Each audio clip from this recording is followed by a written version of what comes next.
Mr. Funny Pumpkin here playing Among Us, and we're doing Mira HQ, guys. And y'all, yeah, guess what we are doing? Tips and tricks. So y'all start off in Launchpad, and you notice there's a little venti. Okay, there's a few tasks in Launchpad. If you have this task, I recommend doing it first. And just like your guy's sample, except you start there.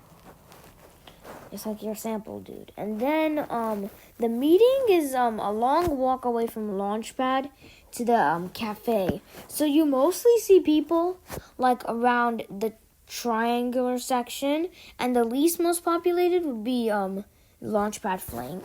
At the beginning of the room, this is kind of like Polis dropship. It'd be flooded up, but then it slowly began less crowded.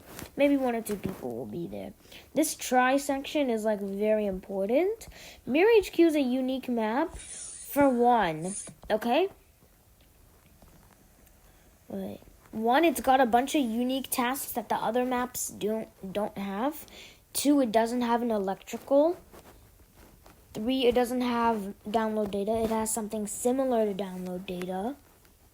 Lots of things.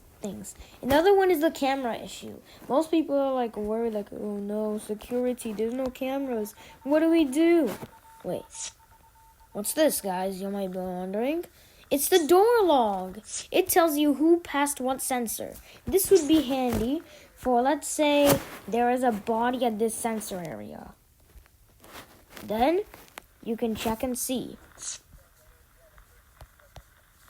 And if someone passes the north sensor, and let's say they end up at the southeast sensor just after, that would be a little suspicious, so it would be good to vote them out. Yeah. So here's some tips and tricks. Do your comms tasks first. Comms is the creepy room, along with admin.